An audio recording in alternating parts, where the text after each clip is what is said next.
como é a primeira sessão, eu acho que é boa ideia começar por dar uma panorâmica geral deste módulo. Portanto, eu vou dar aqui dois módulos. Um módulo de Epistemologia das Ciências Sociais e um módulo de Filosofia Política. Eu diria que este primeiro módulo é um módulo talvez mais delicado, porque trata de questões que muitas vezes mesmo pessoas que têm grande interesse na escola austríaca e leem muitas coisas na internet, etc., nunca chegam realmente a se questionar. E, portanto, acho que este talvez seja um módulo, por um lado, pode ser mais difícil, mas talvez seja também um módulo mais desafiador e de onde se pode ganhar mais. Isso acho que vai depender de nós todos, da interação que tivermos aqui. Em relação a essa interação, uma nota que, como já perceberam, já sabiam, sou português. Isso quer dizer que tendo a comer uma série de letras, portanto eu não leio nas palavras uma série de letras, portanto falo de uma forma um bocadinho estranha. E para além disso, tem um defeito adicional em termos de comunicação, é que a dar aula e palestra eu tendo a começar a falar muito depressa. Portanto, ainda não é o caso agora, portanto, se acham que isto já é depressa, o que é que isto implica? Implica que, quando não perceberem alguma coisa, levantem o braço, parem para eu repetir, reformular. Não deixem passar, não deixem chegar a um ponto em que só estou eu a falar e ninguém está a seguir o que eu estou a dizer. Não é? Portanto, eu vou tentar controlar-me, falar um pouco mais devagar. No limite, posso falar em inglês, se não der para... mas acho que não vai ser possível. De qualquer forma, pronto, que essa nota, em termos de comunicação, que não perceberem, por favor, interrompam no momento, peçam para eu repetir, esclarecer, falar mais devagar. Eu estive a falar com o Alex, já soube que as sessões dele correram muito bem, vou seguir a mesma metodologia, sensivelmente a meio fazemos um curto intervalo e eu vou fazer também uma primeira parte mais expositiva, ainda que podem interromper, especialmente se não perceberem algo que esteja a dizer. Deixo um pequeno intervalo temporal no final, quer da primeira parte, quer da segunda parte, para colocarem questões mais substantivas. Portanto, questões que não sejam de compreensão, pedia que anotassem e depois eu deixo uns 10, 15 minutos no final de cada parte para podermos ter um pouco de discussão. Talvez essa discussão hoje seja um pouco menor, porque começamos já com algum atraso, mas eu vou tentar, ainda assim, que tenhamos tempo para tudo. Dentro deste módulo, a Epistemologia das Ciências Sociais, vamos ter quatro tópicos, correspondem a 4 sessões. Hoje vamos falar, essencialmente, de conhecimento, tipos de conhecimento. Portanto, vamos começar por falar de conhecimento em geral, depois daí encaminhar para o que é que será isso de conhecimento em ciências sociais e tentar chegar a perceber a perspectiva austríaca, mas perceber também os fundamentos da perspectiva austríaca. Depois, na próxima sessão, falaremos de algo que é muito importante e que é basilar para toda a perspectiva austríaca, e não só, mas para a perspectiva austríaca é especialmente importante, que é o individualismo metodológico. Depois falaremos de epistemologia e falibilismo, ou seja, que é outra maneira de dizer, falaremos do método científico, e aí veremos que mesmo dentro da escola austríaca há posições bastante diferentes. E, finalmente, vamos falar na sessão hoje, na última sessão deste módulo, mais de praxeologia, portanto será uma sessão um pouco mais misiana, rothbardiana, será o corolário destas sessões. Em termos de bibliografia para este módulo, quer dizer, tem a lista de bibliografia geral, há o livro básico, como sabem, o livro do professor Iório. Para além disso, para este módulo, há algumas recomendações gerais que eu queria fazer e também para vos servir de guia. Quer dizer, eu não inventei tudo o que vou dizer, inventei algumas coisas, mas não inventei tudo. Portanto, o primeiro livro importante para praticamente, justamente para os três primeiros pontos, para as 3 primeiras sessões, é um livro do Hayek que devia ser muito mais lido do que é, inclusive é por austríacos, que é este livro, The Counter-Revolution of Science, Studies on the Abuse of Reason. Há uma edição muito barata do Liberty Fund. O Liberty Fund tem edições muito baratas e muito boas. Isto fica para aí $12, $10. Vale a pena. Parece maior do que é, porque a letra é assim, não é? Portanto, isto, se lê-se, não é tão difícil de ler quanto parece, embora assim tenha um aspecto mais respeitável, não é? Uma coisa mais maciça. É sempre uma boa ideia quando publicarem um livro. Já agora, foi algo que quando fizemos na edição portuguesa do Manual de Introdução à Economia do professor Huerta de Souto, uma coisa que ficava pequena, optamos por fazer a coisa com mais páginas, em parte, não só por isso, mas também por isso. Depois, obviamente, de Mises há Human Action, a ação humana, existe tradução para o português do Brasil, isso creio que praticamente toda a gente aqui conhecerá. Vale a pena ler especialmente os capítulos iniciais, que são os capítulos que mais gente passa à frente e que contam os fundamentos epistemológicos e especial do método praxeológico. Depois, também do Mises, também na bibliografia, o livro sobre epistemologia e economia, também um livro bastante útil. E um outro livro, eu falarei desse livro mais na sessão 8, que é o Theory and History, que é um livro também é bastante específico, mas é importante para perceber a perspectiva austríaca face à análise histórica. E é importante, especialmente porque a análise histórica e a forma como se olha para a história eu diria que para a maior parte das pessoas, o maior determinante das posições que se tem sobre o presente e o futuro. Se vocês virem que mesmo atualmente, face à crise internacional, eu diria que para 90 e tal % das pessoas, saber qual é a posição dessa pessoa sobre as causas da Grande Depressão dos anos 30 é um indicador quase perfeito da posição que ela vai ter sobre o que é que se deve fazer hoje. Portanto, a história é muito importante e a perspectiva sobre a análise histórica é também muito importante. Na sessão de hoje, vamos começar por falar de tipos de conhecimento em geral. Eu aqui vou apresentar várias perspectivas.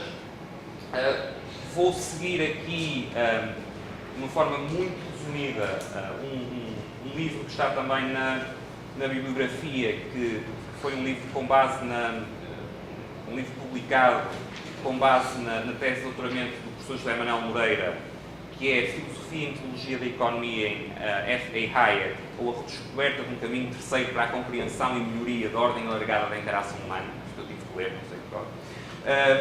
E é um volume que eu recomendo a quem ficar interessado especificamente em questões epistemológicas de uma perspectiva austríaca, e eu diria que é a melhor obra que podem ler, independentemente da língua. Portanto, neste caso, sendo em português ou em inglês, é uma obra bastante densa.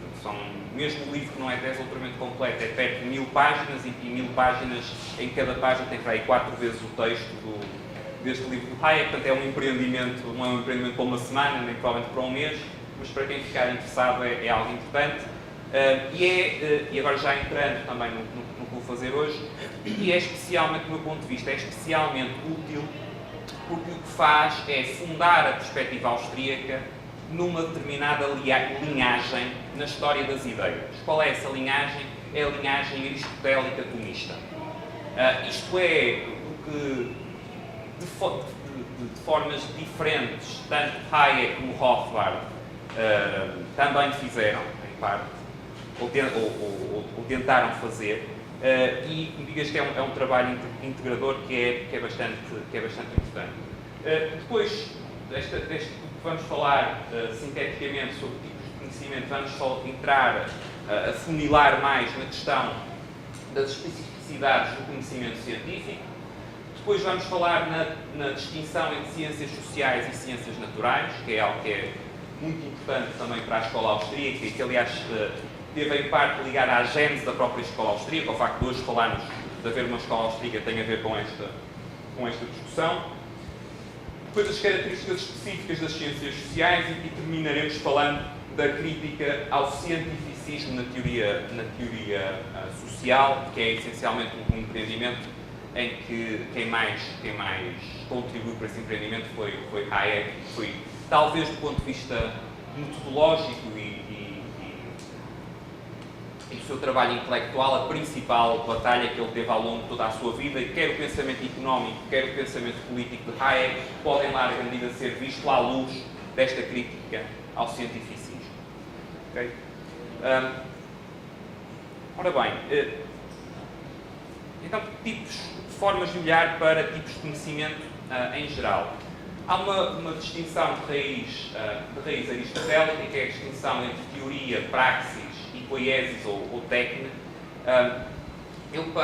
Só por curiosidade, eu não escolhi a universidade com base nisto, mas a Universidade de Aveiro, que é a universidade onde eu neste momento trabalho, o lema é mesmo teoria, praxis, poiesis. A maior parte das pessoas que trabalham na universidade provavelmente não faz ideia do que é que isto está lá, nem de onde é que isto vem, mas eu também ainda não consegui descobrir quem foi o responsável por colocar isto lá, mas é bastante positivo que isto esteja. A universidade é uma universidade moderna, foi fundada em 1973 e é bastante feliz que tenha escolhido este lema de raiz de fundamento aristotélico.